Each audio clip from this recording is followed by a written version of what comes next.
Welcome to The Explainer. Today, we are breaking down the single most destructive conflict in all of human history, World War II.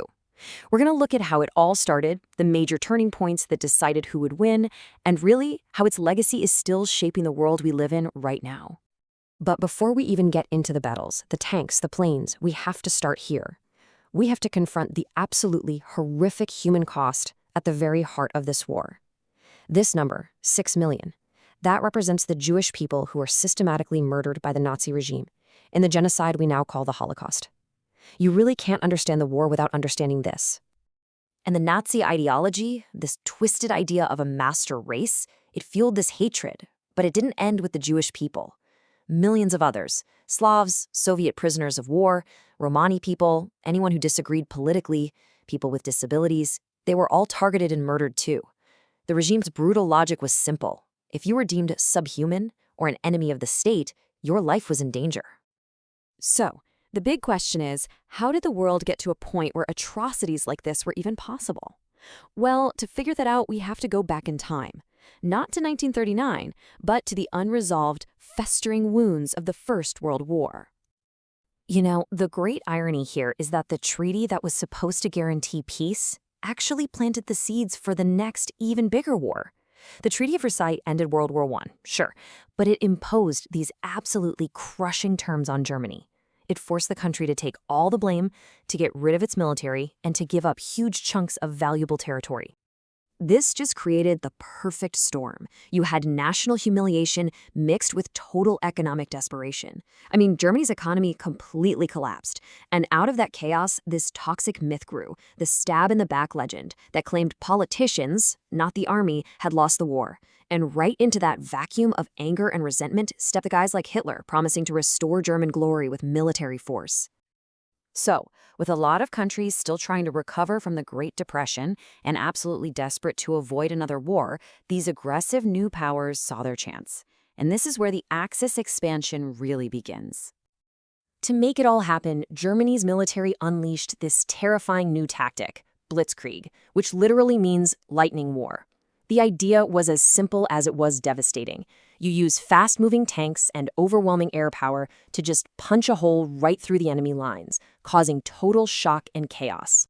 Then, in a move that stunned the world, Hitler signed a non-aggression pact with Stalin's Soviet Union. Secretly, they agreed to just carve up Poland between them. That was the green light. On September 1st, 1939, Germany invaded Poland, and the Second World War was officially on. Using that Blitzkrieg tactic, German forces just tore across Europe. France fell in a matter of weeks, leaving Great Britain to stand all alone against the Nazi war machine. So the world pretty much split right down the middle into two opposing teams. On one side, you had the Axis powers, Germany, Italy, and Japan, all driven by this thirst for empire. And standing against them were the Allies, led at first by Great Britain and France, but they'd soon be joined by a whole lot of other countries to form this massive global coalition. For those first couple of years, it really seemed like the Axis was just unstoppable. But then, a series of huge, world-changing events happened that would completely flip the script on the entire war. Okay, so first, in June 1941, Hitler betrayed Stalin and invaded the Soviet Union. Big mistake. Then, in December, Japan launched that infamous surprise attack on the U.S. naval base at Pearl Harbor, which brought the massive industrial power of America roaring into the war. You combine those events with the totally catastrophic German defeat at Stalingrad and the Axis getting stopped cold in North Africa, and that, right there, was the turning point. And it was during this exact same period, as the war was exploding across the globe, that the Nazi regime's persecution of Jewish people escalated into its most horrific stage, a coordinated, systematic plan for total extermination. In January 1942, a group of high-ranking Nazi officials met at what's known as the Wannsee Conference. They weren't there to debate if they should do it. They were there to coordinate the logistics of what they chillingly called the final solution. This was the moment their plan to murder every Jewish person in Europe became a formal, state-run operation. And this slide just shows you how horrifyingly systematic it all was. This wasn't random violence. It was an industrial-scale operation of murder. They used ghettos to round people up, mobile death squads for mass shootings, and then finally, these purpose-built extermination camps with gas chambers. All right, so the tide has officially turned. Now, the Allies gather all their combined strength for one massive, coordinated push to liberate Europe and finally end this war. On June 6, 1944, D-Day, the Allies launched the largest amphibious invasion in history, storming the beaches of Normandy in France. This was huge. It opened up that critical Western front. So while the Soviets were pushing from the east, the Western Allies were fighting their way through France and into Germany itself. It all came to a head with the fall of Berlin and the final unconditional surrender of the Nazis in May 1945. Meanwhile, you gotta remember there's a whole other, equally brutal war raging in the Pacific. There, U.S. forces were using this incredibly tough island-hopping strategy, basically taking key islands one by one in these incredibly bloody battles, just to get closer and closer to mainland Japan. You know, the war was also a pressure cooker for unbelievable leaps in technology. It's kind of crazy to think about, but in just 6 years, we went from propeller planes to the very first operational jet fighters. That incredible speed of innovation completely changed warfare forever. So the Axis powers surrender in 1945.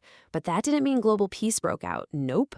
Instead, it was the start of a whole new kind of struggle, one that would define the next 50 years. Even after Germany surrendered, the war with Japan raged on. Then, in August 1945, the United States unleashed a terrifying new weapon, the atomic bomb on the cities of Hiroshima and Nagasaki. A few days later, on September 2, 1945, Japan formally surrendered, and World War II was officially over. The world that crawled out of the rubble was completely different. The United Nations was created, hoping to prevent another war like this. But that alliance between the US and the Soviet Union, it fell apart almost immediately. This split Europe in two, creating the Iron Curtain, and kicked off the Cold War, a tense, decades-long standoff between two nuclear-armed superpowers. And we just have to end by coming back to the human cost. The numbers are almost impossible to truly comprehend. The Soviet Union suffered the most staggering losses, an estimated 20 million dead. A country like Poland lost nearly a quarter of its entire population. The devastation was felt on every single continent. So you might be thinking, okay, that was 1945, a long time ago, but is it really?